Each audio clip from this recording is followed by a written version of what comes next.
Hello, my name is Dominic Young and I'm representing fantich&young, and we are down at C Studios in Hackney Wick, and we'll be looking at the work Double Games, Red in Tooth and Claw, which deploys 300,000 Stanley blades to subvert the competitive attributes of vintage school gymnasium apparatus.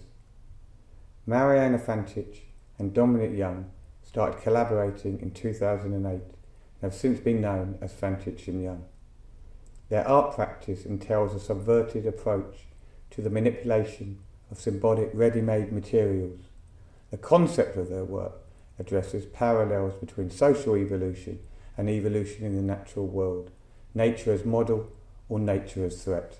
The work reflects the political philosophy of Herbert Spencer, who penned the term survival of the fittest.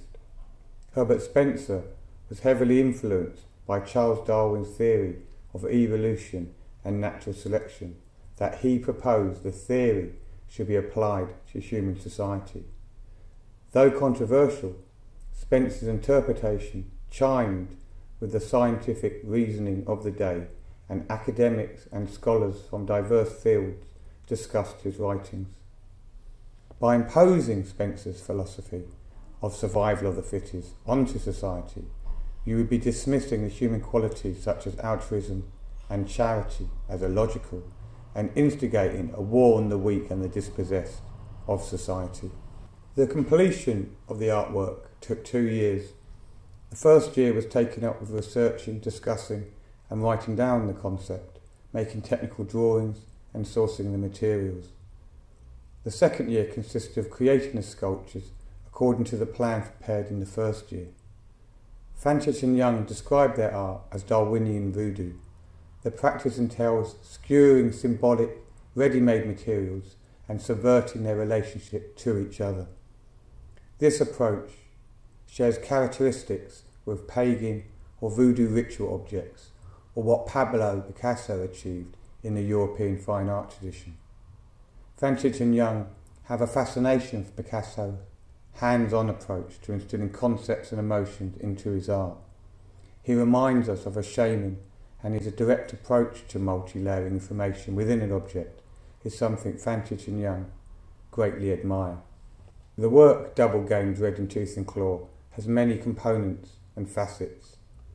The work comments on Darwinism, it comments on ritual, it comments on politics, it comments on sport, it comments on society, and all these components syncopate to the rhythm of life that is school. We specifically chose school gymnasium apparatus to trigger memories of your own school days, your own experiences, whether good or bad, whether you were a winner or a loser. These collective memories, which we all share, are examined in Lindsay Anderson's film If, a surreal take on a revolution led by a non-conformist pupil. The film is set in a private boarding school and reverberates with the doctrines of empire, imperialism and tradition. It contains memorable gymnasium scenes that resonate with the smell of varnished wood, the smell of fear, the smell of intimidation, the smell of desperation, the smell of blood, sweat and tears, and the glory of school and the glory of your country. As Lindsay Anderson said in an interview, school is a microcosm of society. So it is time to say goodbye, and fantich&young, thank you for taking an interest in their work, Double Games, Red in Tooth and Claw.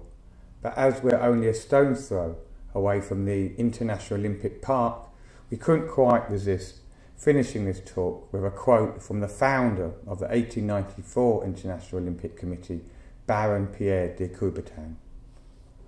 Faster, higher, stronger, and to compete is the highest form of humanity.